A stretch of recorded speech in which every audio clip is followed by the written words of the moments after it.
ये जो है हम लोग नेक्स्ट क्वेश्चन लेते हैं। देखिए क्वेश्चन ध्यान से पढ़िएगा क्योंकि क्वेश्चन में बहुत दिक्कत नहीं है। बस क्वेश्चन को क्या है, आप अगर अच्छे से रीड करते हैं और अगर आपको फार्मूला याद है तो अभी सो भी क्वेश्चन आसानी से कर सकते हैं। देखिए क्वेश्चन क्या है तो आप देखिएगा, दिया है a capacitor C and resistance R are connected in series with a source आप वोल्टेज फ्रीक्वेंसी कितना 50 हर्ट्ज। मतलब बोला है कि एक जो है कैपेसिटर है और एक रेजिस्टेंस है जिसको सीरीज में किसमें किया गया 50 हर्ट्ज फ्रीक्वेंसी से, कितना 50 हर्ट्ज फ्रीक्वेंसी से जोड़ा गया, ऐड किया गया। The potential difference across C and R are respectively. ये पोटेंशियल डिफरेंस है कितना है, तो ये हमारा पोटेंशियल डिफरेंस कह सकते हैं। अगर हमको लिखना है तो ये हमारा पोटेंशियल डिफरेंस VC है और ये हमारा VR का हो गया, ठीक है। एंड दी सर्किट इन दी, और करंट सर्किट में कितना है तो ये करंट की वैल्यू है 3 एम्पियर, ठीक है।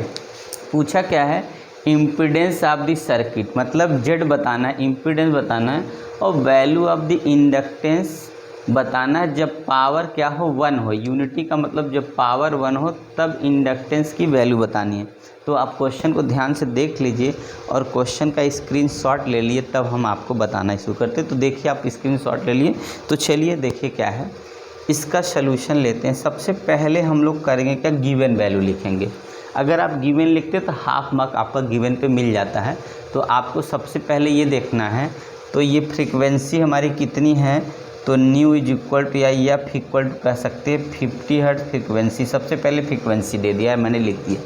और उसके बाद वोल्टेज है, देखिए ये है BC वोल्टेज, मतलब जो कैपेसिटिव सर्किट है, जो कैपेसिटेंस है उसमें कितना वोल्टेज जा रहा है 120 वोल्ट जा रहा है। और जो रेजिस्टेंस सर्किट, जो रजिस्टिव सर्किट है उसमें 90 वोल्ट जा रहा है, ठीक है ना। अब ये वैल्यू हम लोग आ गई और हमको क्या है इम्पीडेंस निकालना। और इम्पीडेंस का जो फार्मूला होता है अगर हम लोग देखें तो सबसे पहले हम लोग को XC की वैल्यू पता होनी चाहिए, XC की। और XC इक्वल टू अगर हमको निकालना है, मान लेते हम लोग क्या करेंगे, तो अगर हम देखें तो ओम्स लॉ से V equal I into R होता है, ठीक है। तो R इज इक्वल अगर निकालना तो V अपान I होगा ना।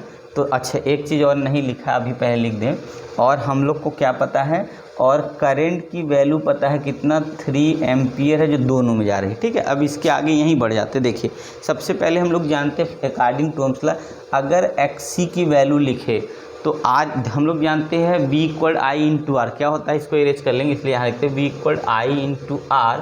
तो अगर R की वैल्यू हमको निकालनी है तो V अपान I लेते हैं। तो यहाँ पे XC मतलब रेजिस्टेंस होता है, तो XC अगर निकालना है तो V हमने क्या लिख दिया, VC लिख दिया, अपान कितना लिख दिया, I लिख दिया।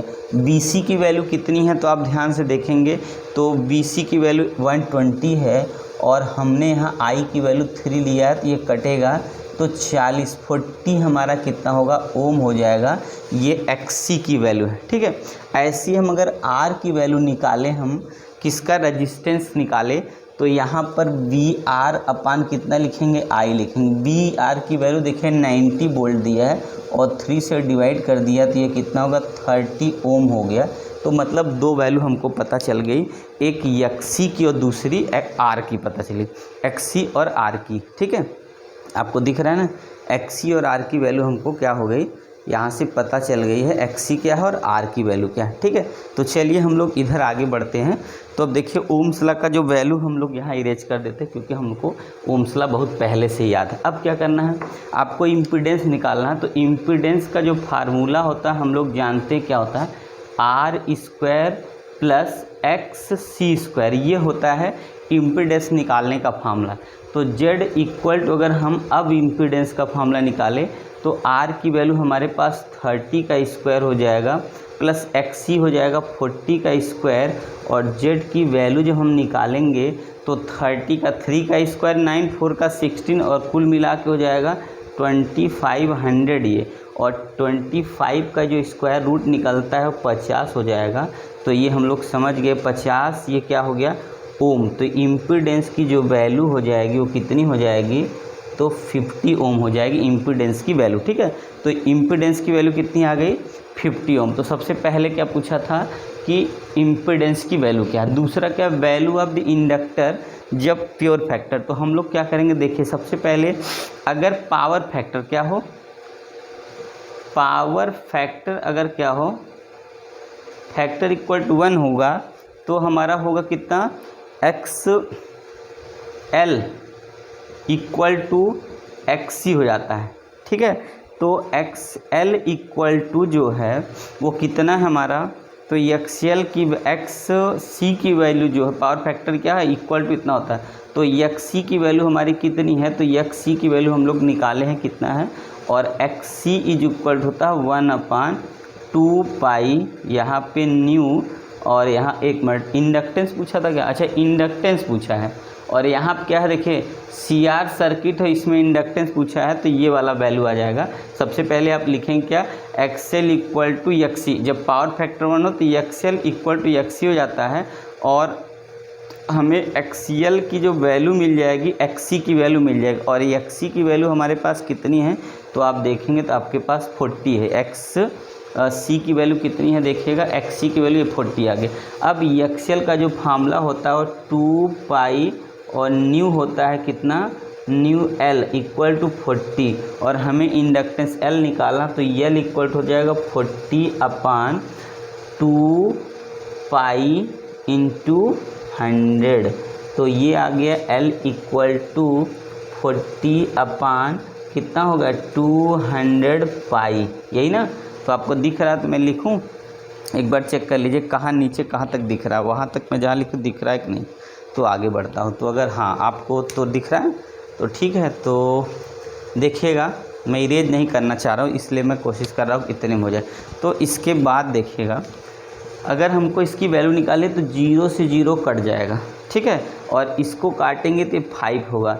तो हम डायरेक्ट लिखते हैं यल की वैल्यू जो हमारी आएगी वो हो जाएगी कितनी, तो हो जाएगी हमारी 1/5 पाई।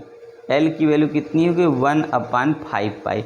अगर हमको पाई की वैल्यू मान लीजिए रखना है तो 1/ और पाई की वैल्यू हम अगर रखें तो हमारा 3.14 होगा, और एल की वैल्यू अगर निकालनी हमको तो मान लीजिए 5 हो जाए 20 का 2, और ये 7 पॉइंट यहाँ कितना हो जाएगा, ये हमारा हो जाएगा 15, तो ये हो गया 15 पॉइंट। इसका मतलब अगर 15.5 मान लीजिए इसको 15.5 मानेंगे तो यहाँ कितना होगा, तो यहाँ पे हो जाएगा 15.5 को हटाएंगे तो ये हो गया 2, और नहीं 2 कह रहे हैं 15.5 मतलब 15.5 है, और एक बढ़ा देंगे तो 10 कितना होगा 15.5 भी बन के 155 हो गया।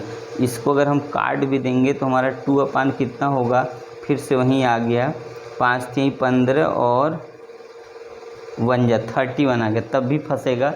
तो 2 में हम लोग 31 से डिवाइड कर लेते हैं, नियर अबाउट पता चल जाएगा। वैसे आंसर सिर्फ कितना दे रखा है 1/5 पाई, यही आंसर है। तो हम लोग डिवाइड करेंगे तो लगभग पॉइंट लगाएंगे तो 20 आएगा, फिर 0 बढ़ेगा ही, 200 हो गया। 6 × 18 यहाँ से करेंगे तो कितना हो गया, 6 × 18 6 × 18 3 आ गया, 6 6 आ गया। उसके बाद क्या करेंगे 18 मतलब हो गया 6 और 18 आ गया, और हमने सब्ट्रैक्ट किया तो यहाँ 4, यहाँ पे क्या हो गया 9 1 आ गया, 0 बढ़ गया। अब हो गया 7 × 21 मतलब 3 × 5 = 15, 3 × 4 = 12, 4 आ गया।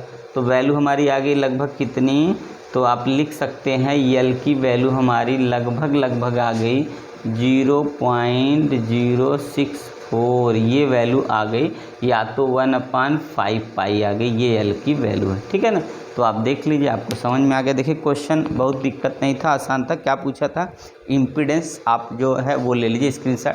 इम्पीडेंस पूछा था, जेड को बोलते इम्पीडेंस इक्वल R² + L²।